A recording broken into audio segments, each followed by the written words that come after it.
Just another brother with another humble question. Just another brother with another humble question.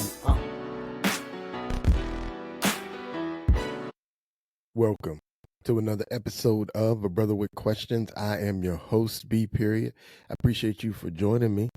We're going to dive in tonight, but before we get going, let me ask you to like and subscribe to the channel and leave a comment, man. I ain't got no comments. Anybody's telling me what they think of these videos, especially the last video. I thought somebody would have something to say when I suggested why are we celebrating Juneteenth. If you didn't see that video, go check it out. Tell me what you think. But tonight, man, we're gonna dive in. This is a guy, artist, producer. His first album I thought was pretty amazing. His name is David Banner, and David Banner is known to certainly share his opinion. And I ran across this video, and I thought I just wanted to react to it. Let's see what he had to say. If you really know the things that I hate and the people that I hate is the people that black people love the most. Can I say it? Say it. I don't like preachers and politicians. There's a few preachers that I like and I think they're cool. But think about this. So I'm gonna let him cook, but preachers and politicians. I love how they dropped the background video. I'm sorry, the music in the background make it sound so deep. But David Banner says he doesn't like preachers and politicians. It amazes me how much people like to attack the church. What's the church doing to the people? Let's listen though. We got the form of Christianity that we have in America right now from the people that hated us the most. They didn't want you on earth. Why would they give you the key to heaven? So I gotta stop right there. He says we got the form of Christianity that we have right now from the people who hated us the most. So as someone who professes themselves to be a Christian, I'm just be honest. I don't even understand the concept of the form of Christianity that we have right now. As if to say that the Bible has changed. You know, I don't hate. That's the wrong word. It bothers me.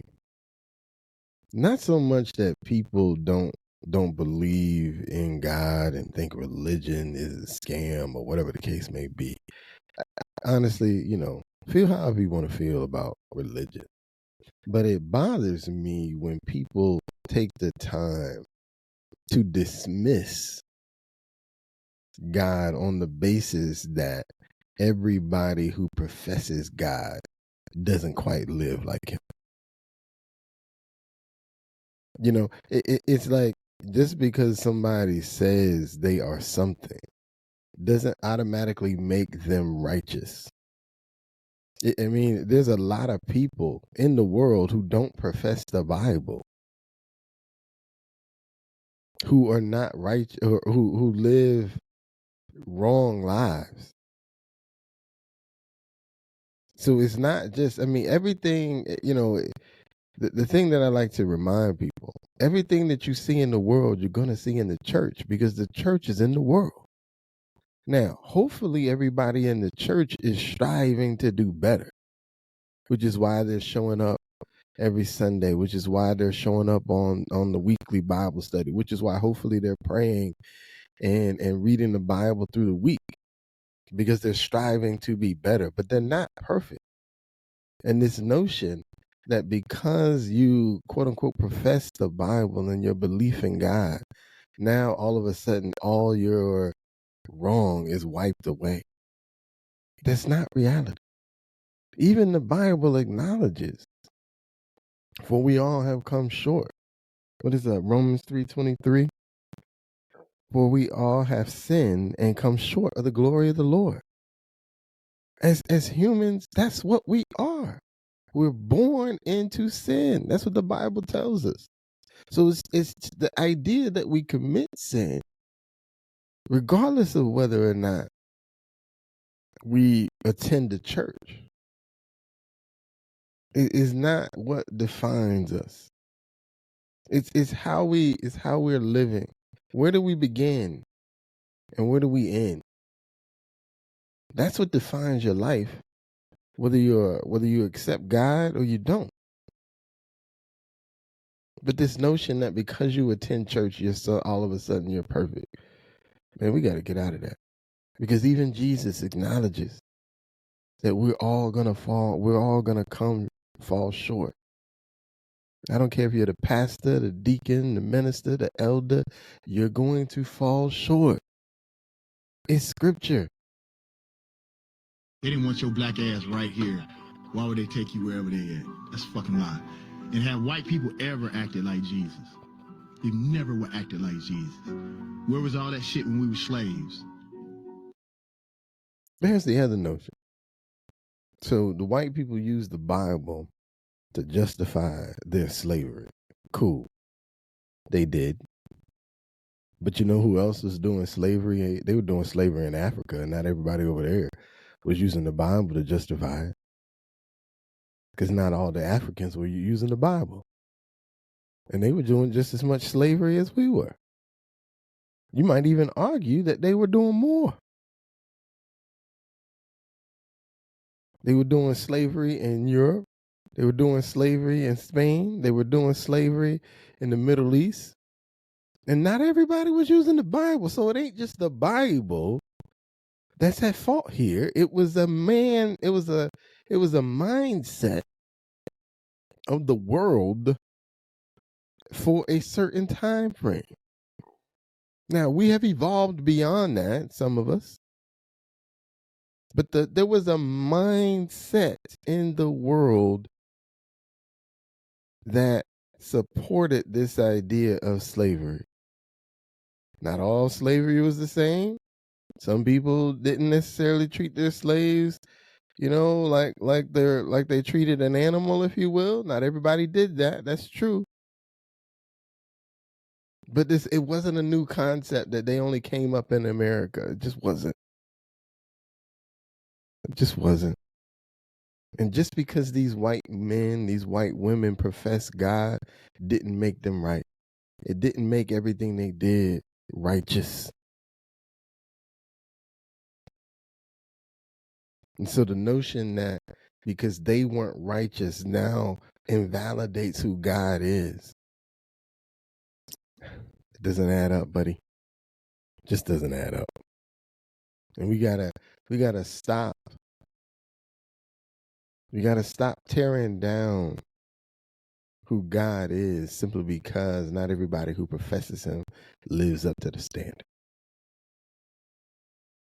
Because we can't be him. We can't even be Jesus, let alone be God. So we're all going to fall short. It's simple. We're all going to fall short because we weren't him. That's why he sacrificed his life, because he understood that there were going to come people behind me who don't necessarily deserve what I'm doing for them. But I'm going to do it anyway because I love them. I understand that they're going to fall and be short and not quite live up to who I am. But I'm going to give my life in hopes that they'll get it together enough to understand who my Father is. But it doesn't mean we're all going to make it. With all that shit when they beating your motherfucking ass. Shit, I think it's just as bad if you a cop or you a preacher as it is being a fucking gang member. They tell black people you're going to hell forever, ever, ever. Who's told black people they're going to hell forever? I love David Banner. First album was amazing. He produced some great music, and I'm a fan. But man, this come on, man. What we doing, David Banner? What we doing? There ain't no fucking hell. Like, God know exactly the situations that we're in. We have lessons to learn, but even the fact that we think there's a devil, If you think God is omnipotent, duality is a fucking lie. If God created the devil, why would you even speak of the devil, even if the devil fucking existed? See, the reason why they give you the devil is because you'll never admit that you the fucking devil. Not the little girl. Not little girl, a young woman. Again, what is this concept? So, the concept of the devil comes from the Bible. So if you believe in the devil, you believe the devil exists, and therefore you have to acknowledge at least some truth in the Bible. Man didn't create devil. The Bible did. And God being omnipotent, that just means he has all power. That means he is the ruler of all, but even he acknowledges that there are those that do not follow him, and he had to in the case of the devil, shun him away from his kingdom. But that doesn't mean that it doesn't take away from his omnipotence. He still has dominion and power over the devil. And you are absolutely right. Everything that you do ain't the devil's fault. Everything that you experience ain't the devil's fault. So I'm on you on that right there, David Banner. The devil may introduce an idea to you, but it's on you if you go do it. The devil ain't gonna make you do nothing. The devil didn't make you cheat on your wife. He may have gave you the idea, but you were the one that acted on that. That ain't the devil's fault. The devil is there to lie, to cheat, to steal, to destroy. But it's still you who ultimately has to make the decision. That's the beauty of what God has done for us. He's given us the free will to do what we want. But the devil didn't make you do it. It was you. That was you. You cheated on your wife.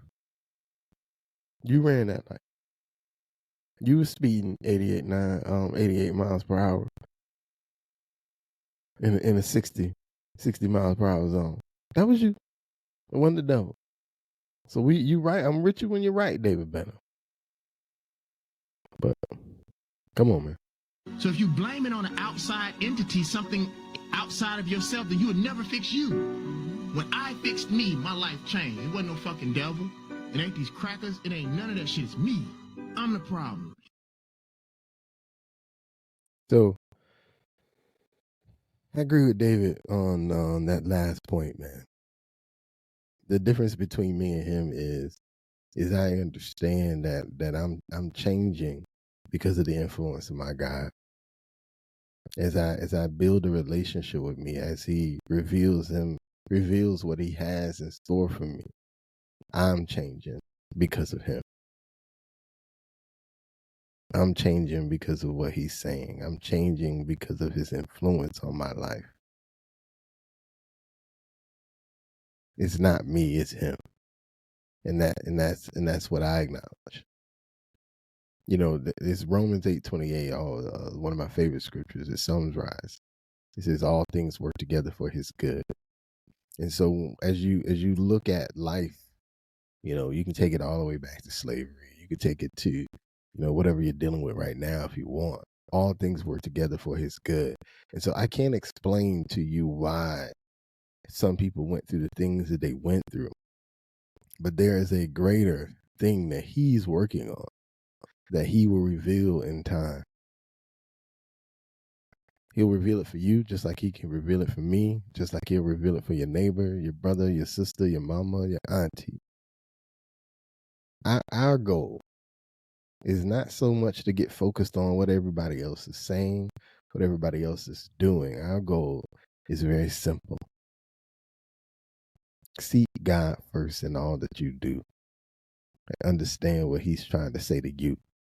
And if you can get focused on that, all the other questions can be answered. If we can just get singularly minded focused on what God has for us. Because man is man, and man is going to fall short, which is why we should never be depending on man to understand what God has said.